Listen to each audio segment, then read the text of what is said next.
अच्छा स्टूडेंट्स, काफ़ी व्यूअर्स ने रिक्वेस्ट की थी कि आप जो है पेपर रिटन फॉर्म में हमें दिखाती हैं। अब पेपर जो है वो मैंने कंप्लीट पैटर्न के साथ उसकी प्रेजेंटेशन देनी होती है, इसलिए अगर मैं लिखते हुए बनाऊं तो काफ़ी टाइम लग जाएगा, वीडियो काफ़ी लेंथी हो जाएगी।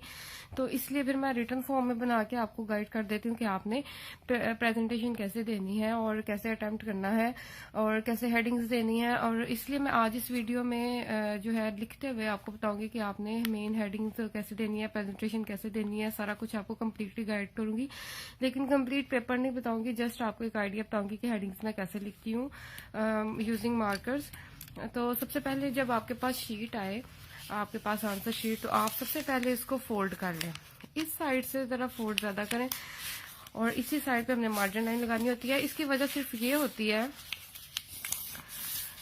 क्योंकि जब पेपर जो है वो पिनअप हो जाता है, वो काफी आगे से करके एग्जामिनर जो है वो पिनअप कर देते हैं, जिसकी वजह से अगर आपने यहाँ पे लिखा हुआ है तो वो छुप जाता है, आपका लिखा हुआ शो नहीं होता और मार्क्स कटने के जो है वो चांसेस होते हैं। इसलिए हम जरा इसको जरा ज्यादा फोल्ड करते हैं और जरा आगे करके लिखते हैं और इस साइड पे मार्जिन लाइन भी लगा देते हैं कि हम यहाँ से लिख रहे हैं, क्योंकि अगर आपने मार्जिन लाइन ना लगाई हो तो फिर एग्जामिनर को होता है कि आपके वर्ड्स जो है उसके अंदर चले गए हैं, पिनअप के अंदर। तो मार्जिन लाइन से पता लग रहा होता है कि आपने यहाँ से लिखा हुआ सारा, ठीक है। तो इसी वन साइडेड मार्जिन लाइन लगाना जरूरी होता है। और जब आपके पास ये आंसर शीट आए तो आप फौरन मार्जिन लाइन लगाना ना शुरू कर दें। आप जस्ट क्या करें, इसको फोल्ड करें। आपके पास एक इनविजिबल मार्जिन है, अब आप उसके अंदर लिखना शुरू कर दें। मैंने आपको बताया है कि आप मार्जिन लाइन जो है वो हमेशा एंड पे लगाया करें और पेपर के जो हेडिंग्स हैं उनकी भी एंड पे आप मार्जिन लाइन्स लगाया करें। अब मैं यहाँ से लिखना स्टार्ट कर रही हूँ। सबसे पहले जो है अब सेक्शन 1 की हेडिंग देते हैं।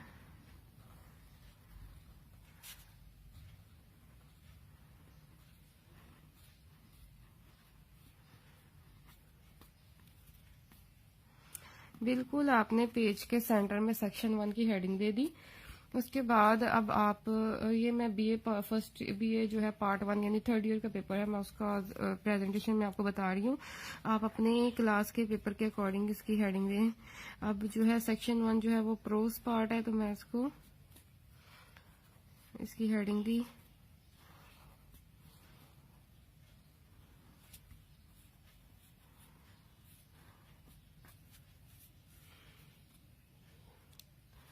बीएससी का जो इंग्लिश का पेपर है, इंग्लिश लैंग्वेज का, उसका जो सेक्शन 1 है वो प्रोज पार्ट पे है, इसलिए मैंने उसके प्रोज पार्ट की हेडिंग दे दी। आपका इंटर का पेपर है, शॉर्ट क्वेश्चंस का है, तो आप शॉर्ट क्वेश्चंस की हेडिंग दे दें। मतलब अपने पेपर के अकॉर्डिंग उसकी हेडिंग से मैंने हर क्लास के पेपर की प्रेजेंटेशन तो बनाई हुई है। आप जस्ट इसको लिखना फॉलो करें कि किस मार्कर को कब यूज करना है। अभी तक मैं सिर्फ 605 मार्कर यूज कर रही हूँ हेडिंग्स देने के लिए। ये मैं आपको दिखाने के लिए बहुत स्लो लिख रही हूँ, वरना स्पीड से भी आप, जब आपकी प्रैक्टिस हो जाएगी, आपका इजीली स्पीडली लिखा जाएगा और पेपर जो है विद इन कंप्लीट हो जाएगा टाइम। क्योंकि काफी बच्चे समझते हैं इसमें काफी टाइम लगता है लिखने में, लेकिन जो बच्चे प्रैक्टिस करके जाते हैं, सारा साल इसकी प्रैक्टिस होती है, तो उनके लिए कोई डिफिकल्ट काम नहीं है। क्योंकि मैंने भी इसी प्रेजेंटेशन के साथ सारे पेपर जो है अटेम्प्ट किए हैं विद इन टाइम, ऐसा कोई इशू नहीं। अच्छा जी, क्वेश्चन 1 उसका पार्ट ए है, the Marvel of an insect. अब देखें ये जो हेडिंग थी, अब इसके जस्ट दो जो है वर्ड्स थे, तो मैंने उसको खुला खुला लिखा है। अब अगर कुछ हेडिंग्स ऐसे हो सकती हैं जो लेंथी हो सकती हैं, 4-5 वर्ड्स की हो सकती हैं, उसको आप जरा कंजस्टेड करके लिखें। ये ना हो कि आप यहाँ से लिखना शुरू करें, वो आपकी हेडिंग वहां एंड पे चली जाए। तो आपने लिखना उसको सेंटर में है, तो सोच के समझ के प्लानिंग के साथ लिखें। अगर ज्यादा लेंथी है तो आप 604 मार्कर ले लें। अगर आपको लगता है 605 से आप उसको विद इन सेंटर आप लिख सकते हैं तो लिख लें। अब मुझे पता है ये हेडिंग थोड़ी लेंथी है, लेकिन मैं इसे 605 से कवर कर सकती हूँ, तो मैं उसे कवर कर रही हूँ। आप 604 यूज कर लें। आप देखें मैं इसे कैसे कवर करूंगी। अब मुझे पता है हेडिंग लेंथी है, तो मैं इसके हर वर्ड के कैपिटल लेटर जो है उसको प्रोमिनेंट कर रही हूँ, लेकिन मैं इनमें स्पेस नहीं दी, लेकिन फिर भी इजीली पढ़ा जा रहा है। आप देख सकते हैं मैंने बिल्कुल साथ साथ जोड़ के लिखे हैं, स्पेस नहीं दी, लेकिन मैंने कैपिटल लेटर को प्रोमिनेंट किया है जिससे पढ़ा जा रहा है।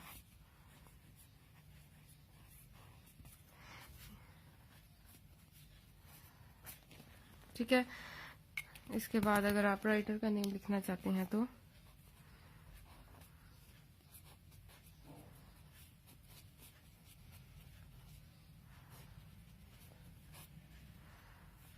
ठीक है, इसके बाद हम आंसर स्टार्ट कर देंगे।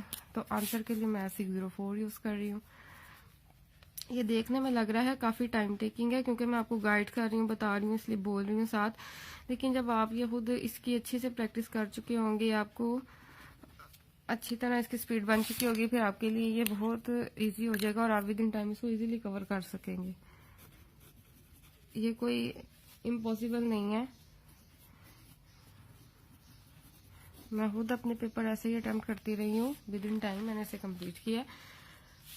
आई होप सो आपको अच्छी तरह समझ आ गई होगी कि आपने हेडिंग्स कैसे देनी है। अब देखें, फर्स्ट करें, अब आपका पेपर कंप्लीट हो गया। अब मैंने क्या करना है, सबसे पहले जो मेरा काम है वो मैं हेडिंग्स को अंडरलाइन करूंगी।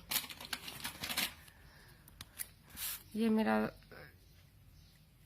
मार्कर है जिसे मैंने कट किया हुआ है, आपको मैंने वीडियोस में बताया भी है। अब देखिए, मैं सिर्फ इनकी मेन पार्ट को हेडिंग देने अंडरलाइन करने लगी हूँ। ठीक है,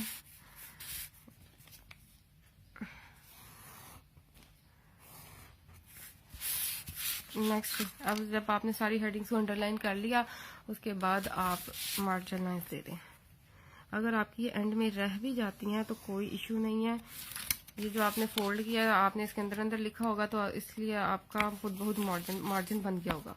अब ये देखें प्रेजेंटेशन, अभी मैंने आपको बताते हुए इस टाइम दिया है, लेकिन जब मैं खुद इस लिखने बैठूंगी तो मैं इसे with in 2 to 3 minutes easily लिख लूंगी। और आप भी लिख सकते हैं अगर आपकी स्पीड अच्छी है, और स्पीड अच्छी तब होगी जब आप इसकी प्रैक्टिस करेंगे, मार्कर को यूज करना सीखेंगे। फर्ज करें अगर आपकी राइटिंग नहीं अच्छी है, आपको मार्कर का सही यूज नहीं आता, तो फिर भी आप अपनी राइटिंग के अकॉर्डिंग भी आप इस तरह हेडिंग्स देंगे, तब भी आपका पेपर नीट लगेगा, अच्छा लगेगा। लेकिन आपने किन चीजों को फॉलो करना है, आपने देखना है किसको बोल्ड करना है, किसको नॉर्मल रखना है, कौन सा मार्कर यूज करना है। वो आप जो है, मैं जो वीडियोस बनाती हूँ पेपर प्रेजेंटेशन की, उनको अच्छी तरह फोकस करके देखा करें, मैंने किस हेडिंग को ज्यादा बोल्ड किया है और क्या किस तरह लिखा है, उनको फॉलो किया करें। आप देखें, हेडिंग रहती थी तो मैंने उसको कैसे कवर किया है। इसकी हेडिंग जो है वो शॉर्ट थी, पर मैंने उसको फैला के अच्छे प्रोमिनेंट कर दिया है।